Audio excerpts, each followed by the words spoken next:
Hi friends, welcome to Nallathor Veenai channel. இந்த வீடியோல புதினா கொத்தமல்லி சட்னி எப்படி பண்றதுன்னு பார்க்கலாம். ஸ்டவ்ல ஒரு கடாய் வச்சு ஸ்டவ் ஆன் பண்ணிக்கலாம். கடாய் சூடானதும் அதுல 1 ஸ்பூன் நல்லெண்ணெய் சேர்த்துக்கலாம். எண்ணெய் சூடானதும் அதுல 1 ஸ்பூன் உளுந்தம்பருப்பு சேர்த்துக்கலாம். 6 போல சின்ன வெங்காயம் சேர்த்துக்கலாம். 2 பல் பூண்டு, ஒரு சின்ன துண்டு இஞ்சி, 2 கொத்து கருவேப்பிலை, 4 வரமிளகாய், ஒரு கைப்பிடி அளவு புதினா, இதையெல்லாம் சேர்த்து ஒரு தடவை நல்லா மிக்ஸ் பண்ணி விடலாம். இப்போ ஒரு கைப்பிடி அளவு மல்லி இலை சேர்த்துக்கலாம். மல்லி இலையை தண்டோடையே சேர்த்துக்கோங்க. தேவையான அளவு உப்பு சேர்த்து நல்லா வதக்கி விடலாம்.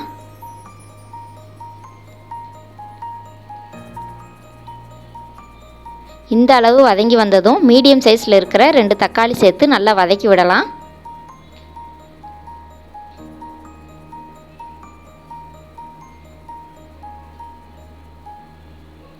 தக்காளி இந்த அளவு வதங்கினதும் ஸ்டவ் ஆஃப் பண்ணிவிட்டு நம்ம வதக்கி வச்சுருக்கிறத நல்லா ஆற விடலாம். பாருங்கள், நல்லா ஆறி வந்திருக்கு. இப்போ இதை ஒரு மிக்ஸி ஜாருக்கு மாற்றிக்கலாம்.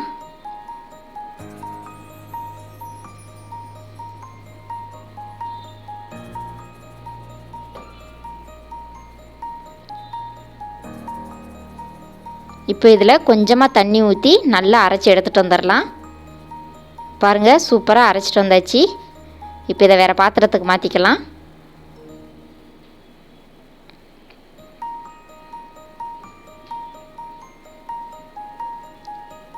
இப்போது மிக்ஸி ஜாரில் கொஞ்சமாக தண்ணி ஊற்றி கழுவி அதையும் சேர்த்து நல்லா மிக்ஸ் பண்ணி விட்டுக்கலாம்.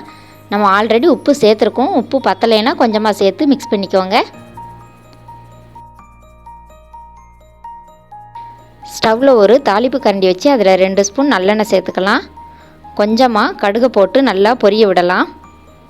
இப்போ கொஞ்சமாக உளுந்தம்பருப்பு சேர்த்துக்கலாம். ரெண்டும் பொரிஞ்சதும் ஒரு கொத்து கருவேப்பிலையை சேர்த்து நல்லா பொரிய விட்டு நம்ம செஞ்சு வச்சுருக்கிற சட்னியில் ஊற்றிட வேண்டியதான். பாருங்கள், சூப்பரான கொத்தமல்லி புதினா சட்னி ரெடி ஆயிடுச்சு. இந்த சட்னியை நீங்களும் உங்கள் வீட்டில் ட்ரை பண்ணி பாருங்கள். மறக்காமல் நம்ம சேனலுக்கு சப்ஸ்கிரைப் பண்ணுங்கள். தேங்க்யூ.